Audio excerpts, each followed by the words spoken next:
ಆದ್ರೂ ಮಾಡಿ ಅಲ್ಲ. Hello guys. ಹಲೋ. ಹಲೋ. ಅವ್ರು ಬ್ಯುಸಿ ಇದ್ದಾರೆ, ಮತ್ತೆ ಅವರಿಗೆ ಗಂಟಲಲ್ಲಿ ಕಿಚಿ ಕಿಚಿ ಉಂಟು. ದೊಂಡೆಯಲ್ಲಿ ಕಿಚಿ ಕಿಚಿ.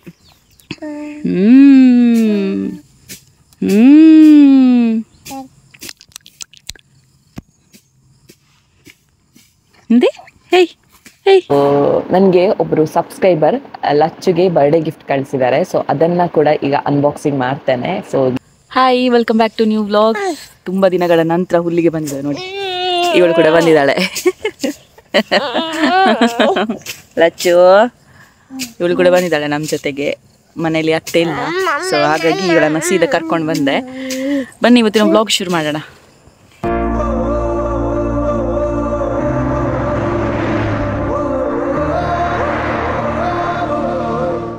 ಭಾವನ ನರ್ಸರಿ ಇನೋವೇಷನ್ ಆಗ್ತುಂಟು ನೋಡಿ.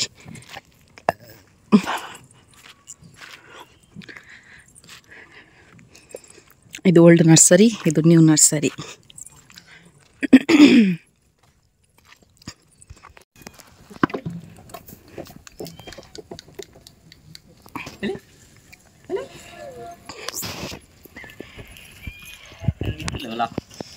ಬರ್ಪೋಯ್. ಲಚ್ಚು ಇವತ್ತು ನನ್ನ ಜೊತೆ ಹುಲ್ಲಿಗೆ ಬಂದಿದ್ದಾಳೆ ನೋಡಿ. ಲಚ್ಚು, ಏಯ್ ಮಗ, ಏ Lachchu. Hi guys, hello guys. ನ್ಯಾಯ ನ್ಯ.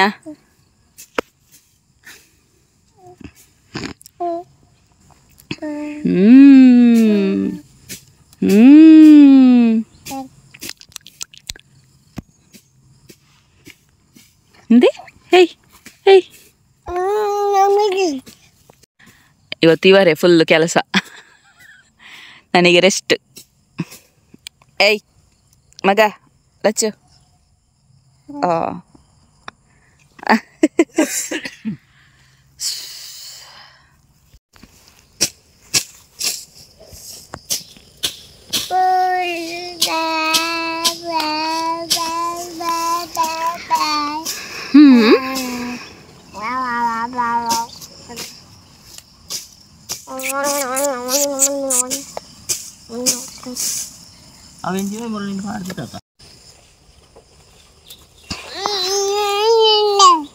ಎಷ್ಟು ತುಂಬ ದಿನ ಆಯ್ತಲ್ಲ ನನ್ನ ಹಸ್ಬೆಂಡ್ ವ್ಲಾಗಿಗೆ ಬರದೆ, ಓಡಿದ್ರು. ಹಲೋ ಹಲೋ ಆದ್ರೂ ಮಾಡಿ ಅಲ್ಲ. Hello guys. ಹಲೋ. ಅವ್ರು ಬ್ಯುಸಿ ಇದ್ದಾರೆ, ಮತ್ತೆ ಅವರಿಗೆ ಗಂಟಲಲ್ಲಿ ಕಿಚಿ ಕಿಚಿ ಉಂಟು, ದೊಂಡೆಯಲ್ಲಿ ಕಿಚಿ ಕಿಚಿ, ಹಾಗಾಗಿ ಅವರಿಗೆ ವಾಯ್ಸ್ ಇಲ್ಲ. ಯಾವಾಗಲೂ ನಾನು ಮತ್ತೆ ಅವ್ರು ಮಾತ್ರ ವಿಡಿಯೋ ಮಾಡ್ತಿದ್ವಿ. ಇವತ್ತು ನನ್ನ ಮಗಳು ಕೂಡ ಇದ್ದಾಳೆ ನಮ್ಮ ವಿಡಿಯೋದಲ್ಲಿ. ಅಮ್ಮಮ್ಮ ಬಾಯ್. ಆಯಿತು ಗೈಸ್, ಹುಲ್ಲೆಲ್ಲ ಆಯಿತು. ಈಗ ಬ್ಯಾಕ್ ಟು ಹೋಮ್. ಸ್ವಲ್ಪ ನಡ್ಲಿಕ್ಕುಂಟು, ಸ್ವಲ್ಪ ದೂರ ಬಂದಿದ್ದೇವೆ. ಹಾಗೆ ಹೊಸ ತೋಟ ಆಗಿದೆ ಅಲ್ಲ, ಆ ಕಡೆ ಬಂದಿದ್ದೇವೆ. ಈಗ ವಾಪಸ್ ಮನೆಗೆ ಹೋಗ್ತಿದ್ದೇವೆ. ಒಂದು ನರ್ಸರಿ ಕೆಲಸ ಎಲ್ಲ ಆಗ್ತುಂಟು. ನಾವು ಈಚೆ ಬಂದ್ವಿ. ನಮ್ಮ ಹೊಸ ತೋಟ ನೋಡಿದ್ದೀರಲ್ಲ, ನಾನು ನಿಮಗೆ ತುಂಬ ಸಲ ತೋರಿಸಿದ್ದೇನೆ. ಹೊಸ ತೋಟ, ಅದಕ್ಕೆ ನೀರಿನ ಕನೆಕ್ಷನ್ ಎಲ್ಲ ಆಗಿದೆ ಅಂತ, ಪೈಪ್ ಕನೆಕ್ಷನ್ ಎಲ್ಲ ಆಗಿದೆ. ಈಗ ವಾಪಸ್ ಮನೆಗೆ ಹೋಗ್ತಿದ್ದೇವೆ. ಮತ್ತೆ ವಿಡಿಯೋ ಕಂಟಿನ್ಯೂ ಮಾಡ್ತೇವೆ. ಇವತ್ತೊಂದು ಬರ್ಡೇಗೆ ಹೋಗ್ಲಿಕ್ಕೆ ಉಂಟು. ನನ್ನ ಅತ್ತಿಗೆ ಮಗ, ಸಣ್ಣ ಅತ್ತಿಗೆ ಮಗ ಅಂದರೆ ಇವರ ಅಕ್ಕನ ಮಗ, ಸಣ್ಣ ಅಕ್ಕನ ಮಗ. ಸೊ ಹಾಗಾಗಿ ಹೋಗ್ತಿದ್ದೇವೆ. ಮತ್ತೆ ಹೋಗೋದು ಪ್ಲ್ಯಾನ್ ಉಂಟು, ಹೋಗ್ತಾರಿಲ್ಲೋ ಗೊತ್ತಿಲ್ಲ. ಅಮ್ಮ ಬ್ಯಾಕ್ ಟು ಹೋಮ್. ಮನೆಗೆ ಹೋಗಿ ಈಗ ರೆಡಿಯಾಗಿ ಬರ್ಡೇಗೆ ಹೋಗಬೇಕು. ಗೊತ್ತಿಲ್ಲ, ಹೋಗಲಿಕ್ಕೆ ಕನ್ಫರ್ಮ್ ಉಂಟಾ ಅಂತ ಗೊತ್ತಿಲ್ಲ, ನೋಡ. ಎಸ್, ವ್ಲಾಗ್ ಕಂಟಿನ್ಯೂ ಮಾಡ್ತಾ ಇದ್ದೇನೆ. ನೆಕ್ಸ್ಟ್ ಡೇ ಕಂಟಿನ್ಯೂ ಮಾಡ್ತಾ ಇದ್ದೇನೆ. ನಾನು ನಿನ್ನೆ ಹೇಳಿದ್ದೆ ಬರ್ಡೇಗೆಲ್ಲ ಹೋಗ್ಲಿಕ್ಕೆ ಉಂಟು ಅಂತ, ಬಟ್ ಬರ್ಡೇಗೆಲ್ಲ ಹೋಗ್ಲಿಕ್ಕೆ ಇರಲಿಲ್ಲ, ಕ್ಯಾನ್ಸಲ್ ಆಯಿತು. ಬೇರೆ ಒಂದು ಎಮರ್ಜೆನ್ಸಿ ಹೋಗ್ಲಿಕ್ಕಿತ್ತು, ಹಾಗಾಗಿ ಅದು ಕ್ಯಾನ್ಸಲ್ ಮಾಡ್ಕೊಂಡು ಅಲ್ಲಿಗೆ ಹೋದ್ವಿ. ಪುತ್ತೂರಿಗೆಲ್ಲ ಹೋಗ್ಲಿಕ್ಕಿತ್ತು ನಮಗೆ. ಹಾಗಾಗಿ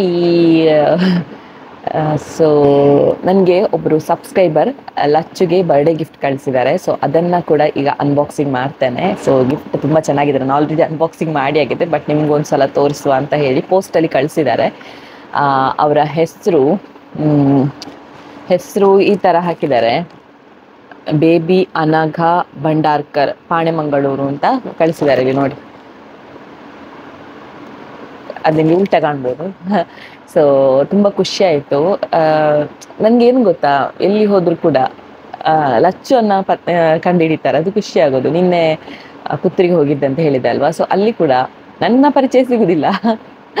ಅದು ವಿಡಿಯೋದಲ್ಲಿ ಒಂಥರ, ರಿಯಲ್ ಒಂಥರ, ಆ ಥರ ಗೊತ್ತಿಲ್ಲ ನನಗೆ.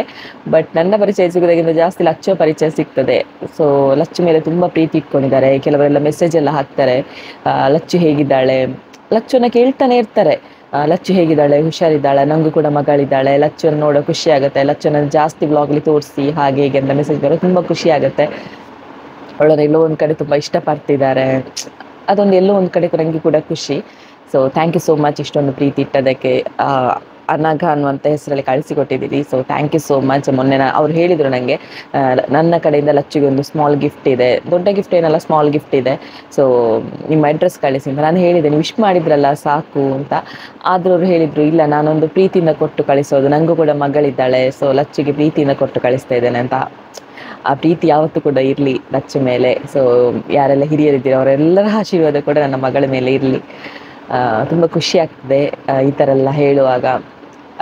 ಏನು ಆಗ ನಾನು ವರ್ಕ್ ಮಾಡ್ತಿರುವಂಥ ಸಂದರ್ಭದಲ್ಲಿ ಟಿ ವಿಯಲ್ಲೆಲ್ಲ ಬರ್ತಾ ಇದೆ, ಮೀಡಿಯಾದಲ್ಲಿರುವಾಗ, ಆಗಲೂ ನನಗೆ ಇಷ್ಟೊಂದು ಪ್ರೀತಿ ಸಿಗ್ತಾ ಇರಲಿಲ್ಲ. ಬಟ್ ಯಾವಾಗ ಯೂಟ್ಯೂಬ್ ಮಾಡಿದ್ನೋ ಇಷ್ಟೆಲ್ಲ ಪ್ರೀತಿ ಸಿಗ್ತಾ ಉಂಟು, ಎಲ್ಲೋ ಒಂದು ಕಡೆ ಗುರುತಿಸ್ತಾ ಇದ್ದಾರೆ ಅಂತ ಹೇಳುವಾಗ ತುಂಬ ಖುಷಿ ಆಗುತ್ತೆ. ನಾನು ಅಂದ್ಕೊಳ್ತಾ ಇದ್ದೆ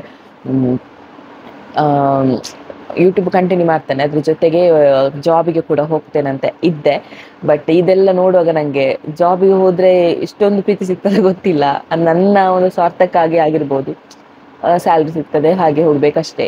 ಆದರೆ ಯೂಟ್ಯೂಬ್ ಮಾಡೋದ್ರಿಂದ ನನಗೆ ತುಂಬ ಖುಷಿ ಇದೆ, ಪರ್ಸ್ನಲಿ ಖುಷಿ ಇದೆ. ಯಾಕಂತ ಹೇಳಿದರೆ ನನ್ನದೇ ಅಲ್ವಾ, ನಾನೇನು ಮಾಡ್ತೇನೆ ಅದೇ ಕಂಟೆಂಟ್. ಸೊ ತುಂಬ ಖುಷಿ ಇದೆ.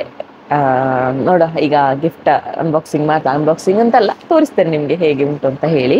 ಅದೇ ಆಗಲೇ ಹೇಳಿದಾಗೆ ಅನಘ, ಬೇಬಿ ಅನಘ ಭಂಡಾರ್ಕರ್, ಪಾಣೆಮಂಗಳೂರು, ಇವರು ಕಳಿಸಿರೋದು, ಅವರ ಹೆಸರೇ ಕಳಿಸಿರೋದು. So thank you so much. ನನಗೆ ತುಂಬ ಇಷ್ಟ ಆಯಿತು. ಲಚ್ಚಿಗೆ ನಿನ್ನೆ ತೋರಿಸಿದೆ, ಅವಳು ಇಟ್ಕೊಳ್ತಾನೆ ಇದ್ಲಿ ಇದನ್ನು, ಅದೇ ಖುಷಿ ಆದ ನನಗೆ. ಬಿಡಲೇ ಇಲ್ಲ ಬಟ್ಟೆಯನ್ನು ಇಟ್ಕೊಂಡು. ಬಟ್ಟೆ ಒಂದು ಇಂಥ ಡ್ರೆಸ್ ಸಿಕ್ಕಿರಲಿಲ್ಲ ಲಚ್ಚಿಗೆ ನೋಡಿ, ಅದರಲ್ಲಿ ಹೇರ್ ಬ್ಯಾಂಡ್ ಎಲ್ಲ ಇದೆ ನೋಡಿ, ಹೇರ್ ಬ್ಯಾಂಡ್ ಎಲ್ಲ. ನೀವು ಕೇಳ್ಬೋದು ನೀವೆಲ್ಲಿಗೆ ಹೊರಟು ನಿಂತದ್ದು ಅಂತ. ನಂಗೆ ಒಂದು ಕಡೆ ಹೋಗ್ಲಿಕ್ಕಿತ್ತು, ಹಾಗಾಗಿ ಹೊರಟು ನಿಂತಿದ್ದೇನೆ ಅಷ್ಟೇ. ತುಂಬ ಚೆನ್ನಾಗಿದೆ. Thank you so much Anagha, baby Anagha. So ಖುಷಿ ಆಯ್ತು ನನಗೆ. ಅವಳಿಗೆ ಕ್ಯೂಟಾಗಿ ಕಾಣಿಸ್ತದೆ. ನಾನು ಇದನ್ನು ವಾಶ್ ಮಾಡಿ ಹಾಕಬೇಕು, ಹಾಗಾಗಿ ನಾನು ಅವಳಿಗೆ ಹಾಕಲಿಲ್ಲ. ಹಾಕಿದ ನಂತರ ಯಾವತ್ತಾದರೂ ನಾನು ನಿಮಗೆ ವೀಡಿಯೋದಲ್ಲಿ ತೋರಿಸ್ತೇನೆ ಹಾಕಿದ ನಂತರ. ಸೊ ಮತ್ತು ಕೆಲವೊಂದಿಷ್ಟು ಪಾರ್ಸಲ್ ಎಲ್ಲ ಬರಲಿಕ್ಕೆ ಉಂಟು, ನೀವೆಲ್ಲ ಕೇಳಿದ್ರಲ್ಲ, ಲಿಂಕ್ ಎಲ್ಲ ಹಾಕ್ತೇನೆ ನಾನು. ಡ್ರೆಸ್ ಆಗಿರ್ಬೋದು, ಕೆಲವರು ಜ್ಯುವೆಲ್ಲರಿ ಎಲ್ಲ ಪರ್ಚೇಸ್ ಮಾಡಿದ್ದಾರೆ, ನೋಡುವ ಹೇಗಿರ್ತದೆ ಅಂತ ನೋಡುವ ಅಂತ ಹೇಳಿ. ಅದು ಫಂಕ್ಷನ್ ಎಲ್ಲ ಏನಿಲ್ಲ, ಬಟ್ ಆದರೂ ಕೂಡ ಇದರಲ್ಲಿ ಕೊಟ್ಟು ಪೋಸ್ಟಲ್ಲಿ ಕಳಿಸಿಕೊಟ್ಟದಾಯ್ತಾ. ಸೊ ಆದರೂ ಕೂಡ ಒಂದು ನೋಡುವ ಅಂತ ಹೇಳಿ. ಸೊ ಇಷ್ಟು ಹೇಳಿಕ್ಕಿತ್ತು. ಮತ್ತೆಂತ, ನನ್ನ ಹತ್ರ ತುಂಬ ಜನ ಕೇಳ್ತಾ ಇದ್ರೆ, ನಿಮ್ಮ ಥರ ನಾನು ಕಾಂಪಿಟೇಷನ್ ಇರಬೇಕಾ ಕಮ್ಯುನಿಟಿ ಪೋಸ್ಟಲ್ಲಿ ಹಾಗೆ ಹೀಗೆ ಅಂತ. ಬಟ್ ಇಡೀ ಪರವಾಗಿಲ್ಲ, ಆದರೆ ಫುಲ್ ಕಾಪಿ ಮಾಡಲಿಕ್ಕೆ ಹೋಗಬೇಡಿ. ಯಾಕಂತ ಹೇಳಿದರೆ ಕಾಪಿ ಮಾಡೋದು ಜಾಸ್ತಿ ಆಗಿದೆ. ಮೊನ್ನೆ ಒಬ್ಬರು ಅದೇ ರೀತಿ ಕಮ್ಯುನಿಟಿ ಪೋಸ್ಟಲ್ಲಿ ಕಾಂಪಿಟೇಷನ್ ಇಟ್ಟಿರೋದು, 100 ರೂಪೀಸ್ ಎಂಟ್ರಿ ಫೀಸ್, ಮತ್ತೆಂತ ಅದರಲ್ಲಿ ಲಾಸ್ಟಿಗೆ ಹಾಕಿದ್ದು ನನ್ನದೇ ಸೇಮ್ ವಿಷಯ ಎಲ್ಲ ಸೇಮ್, ಪ್ರತಿಯೊಂದು ಪಾಯಿಂಟ್ ಕೂಡ ಸೇಮ್, ಲಾಸ್ಟಿಗೆ ಒಂದು ಮಾತ್ರ ಚೇಂಜ್. ಎಂತಂತ ಹೇಳಿದರೆ, ಈ ಕಾಂಪಿಟೇಷನಲ್ಲಿ ಉಳಿದ ಹಣವನ್ನು ಅಂಧರಿಗೆ ಕೊಡೋರಾಗುವುದು ಎಂಥದಕ್ಕೂ ಹಾಕಿದ್ರು. ಈ ಥರ ಎಲ್ಲ ಯಾಕೆ ಅದನ್ನೆಲ್ಲ ಕಾಪಿ ಮಾಡ್ತೀರಿ? ಫುಲ್ ಕಾಪಿ ಆಯಿತಾ, ಫುಲ್ ಕಾಪಿ ಮಾಡ್ಲಿಕ್ಕೆ ಹೋಗಬೇಡಿ. ಇಂಟೆನ್ಷನ್ ಓಕೆ ಕರೆಕ್ಟ್ ಇದೆ, ಆದರೆ ಫುಲ್ ಯಾಕೆ ಕಾಪಿ ಮಾಡ್ತೀರಾ? ಕೆಲವ್ರು ಹೇಳ್ಬೋದು ಹಾಗೆ ಎಲ್ಲರೂ ಕಾಪಿ ಮಾಡ್ತಾರೆ ಅಂತ. ಪರವಾಗಿಲ್ಲ, ನಾನು ಅಂದ್ಕೊಂಡಾಗೆ ಕಮ್ಯುನಿಟಿ ಪೋಸ್ಟಲ್ಲಿ ಯಾರು ಕೂಡ ಇಷ್ಟವರೆಗೆ ಕಾಂಪಿಟೇಷನ್ ಇರಲಿಲ್ಲ. ಅದು ನಾನೇ ಮಾಡಿರ್ಬೋದು. ಅದು ಖುಷಿ ಇದೆ ನನಗೆ, ನಾನೇ ಫಸ್ಟ್ ಸ್ಟಾರ್ಟ್ ಮಾಡಿದ್ದು ಅಂತ. ಹಾಗಂತ ನಾನು ಕೊಚ್ಕೊಳ್ಳೋದು ಅಂತಲ್ಲ, ಬಟ್ ಎಲ್ಲೋ ಒಂದು ಕಡೆ ಅದನ್ನು ಕಾಪಿ ಮಾಡಿ ಅದನ್ನು ಲಗಾಡಿ ತೆಗಿಬೇಡಿ ಅಷ್ಟೇ. ನನಗೆ ರಿಕ್ವೆಸ್ಟ್ ಮೇಲೆಗೆ ನಾನು ಮಂತ್ಲಿ ಕಾಂಪಿಟೇಷನ್ ಇಡ್ತಾ ಇರೋದು, ಬೇರೆ ಯಾವುದೇ ರೀತಿಯ ಇಂಟೆನ್ಷನ್ ಇಲ್ಲ. ಅದರಿಂದ ಎಲ್ಲೋ ಒಂದು ಕಡೆ ಯಾರಿಗೂ ಒಂದು ಹೆಲ್ಪ್ ಆಗ್ಬೋದು ಅನ್ನೋಂಥ ಇಂಟೆನ್ಷನ್ ಅದೊಂದು ಬಿಟ್ಟರೆ ಬೇರೆ ಯಾವುದೇ ರೀತಿಯ ಕೆಟ್ಟ ಇಂಟೆನ್ಷನ್ ಇಲ್ಲ. ಆದಷ್ಟು ನಾನು ನೆಕ್ಸ್ಟ್ ಫ್ರೀಯಾಗಿ ಮಾಡಲಿಕ್ಕೆ ಟ್ರೈ ಮಾಡ್ತೇನೆ. ನನಗೆ ಸ್ಪಾನ್ಸರ್ ಸಿಕ್ಕಿದ್ರೆ ಖಂಡಿತ ನಾನು ಫ್ರೀಯಾಗಿ ಮಾಡ್ತೇನೆ. ನನ್ನ ಕೈಯಿಂದಲೇ ಹಾಕೋದು ಅದು ನನಗೆ ಕಷ್ಟ ಆಗುತ್ತೆ. ಸೊ ಹಾಗಾಗಿ ಯಾರಾದರೂ ನಾನು ಸ್ಪಾನ್ಸರ್ ಹುಡುಕ್ತಾ ಇದ್ದೇನೆ, ಕೊಡ್ತೇನೆ ಅಂತ ಹೇಳಿದ್ದಾರೆ ಅವರು. ಮತ್ತೆ ನನಗೆ ಕೇಳಲಿಕ್ಕೆ ಸರಿ ಆಗೋದಿಲ್ಲ. ಅವರೇ ಹೇಳಿದರೆ ಖಂಡಿತ ನಾನು ನೆಕ್ಸ್ಟ್ ಟೈಮಿಂದ ಫ್ರೀಯಾಗಿ ಮಾಡ್ತೇನೆ. ಇಷ್ಟವರೆಗೆ ನಾನು ಫ್ರೀಯಾಗಿ ಯಾಕೆ ಮಾಡಿಲ್ಲ ಅಂತ ಹೇಳಿದರೆ, ಫಸ್ಟ್ ಫ್ರೀ ಮಾಡ್ತಿದ್ದೆ ನಾನು, 4-5 ಕಾಂಪಿಟೇಷನ್ ಫ್ರೀ ಮಾಡಿದ್ದೆ ಅಲ್ವಾ. ಸೊ ಪ್ರತಿ ಸಲ ಫ್ರೀ ಮಾಡಿದ್ರೂ ಹೇಳ್ತಾರೆ, ಎಂಟ್ರಿ ಫೀಸ್ ಇಟ್ಟರು ಹೇಳ್ತಾರೆ, ಅದಕ್ಕಿಂತ ಎಂಟ್ರಿ ಫೀಸ್ ಇಟ್ಟರೆ ಸರಿ ಆಗ್ತದೆ ಅಂತ ಹೇಳಿ ಎಂಟ್ರಿ ಫೀಸ್ ಇಟ್ಟೆ. ಎಸ್, ಇವತ್ತಿನ ವ್ಲಾಗ್ ಇಷ್ಟೇ. ಹೊಸ ಕಂಟೆಂಟ್ ಖಂಡಿತ ತರ್ತೇನೆ. ಆಗ್ತಾ ಉಂಟು, ಅದರ ಪ್ರಿಪರೇಷನ್ ಎಲ್ಲ ಆಗ್ತಾ ಉಂಟು, ಸ್ವಲ್ಪ ಟೈಮ್ ಬೇಕಷ್ಟೇ. ಇವತ್ತಿನ ವ್ಲಾಗ್ ಇಷ್ಟ ಆಗಿದೆ, ಲೈಕ್ ಮಾಡಿ, ಶೇರ್ ಮಾಡಿ, ಕಮೆಂಟ್ ಮಾಡಿ. ಇನ್ನೂ ಕೂಡ ಸಬ್ಸ್ಕ್ರೈಬ್ ಮಾಡಿಲ್ಲ ಅಂತ ಹೇಳಿದ್ರೆ ಸಬ್ಸ್ಕ್ರೈಬ್ ಮಾಡಿ ಅಂತ ಹೇಳಿದ್ರೆ. ಸೊ ನಾಳಿನ ವಿಡಿಯೋದಲ್ಲಿ ಸಿಗೋಣ. ಗಾಚ ತಗೊಳ್ಬೇಡಿಗೆ.